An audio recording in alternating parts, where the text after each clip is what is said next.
Hey everybody, welcome back to another edition of Do Me a Solid. In today's video, I'm going to give a quick tip. It's basically a reply to a comment in another video. One of you asked, how do you get those kinds of shades and graphics in SolidWorks?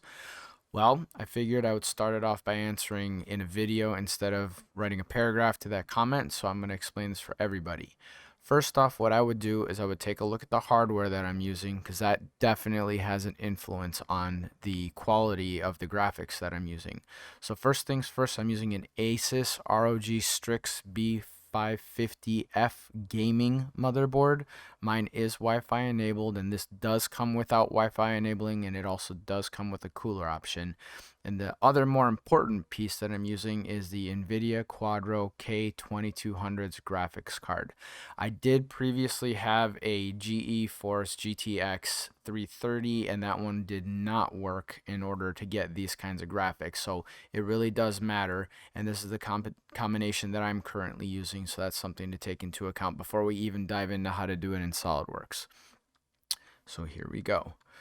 In SolidWorks, the first thing that you can do is you can go up to the visualization settings, the view settings up here, and click on RealView Graphics. Now, in my part and assembly here, I've added high gloss plastic and also chrome for my material and appearance here on the molds that I was using.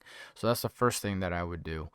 Secondly, I enable shadows and shaded mode, and that obviously gives you shadows on any surfaces that are not necessarily reflective, and it also adds a reflective surface to the bottom of the floor here. So the other piece that I add is ambient occlusion, and what that does is it takes all the ambient light that you decide on in your scene, and it adds the shadows and reflections contingent on your settings, so you get to see more real life application of occlusion and shadows and reflections here. The last thing that I do use very often when I take screenshots or I send snapshots to customers is perspective. I like putting things into perspective so that it actually appears the way that it's going to. There's nothing wrong with doing it in a very regular standard orthographic view, but I like putting on perspective because it gives it more realism when I'm sending it to my clients.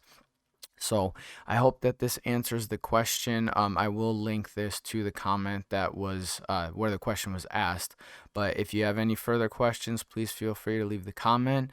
Go ahead and make more video suggestions, and then like and subscribe for more videos. Thanks. Cheers.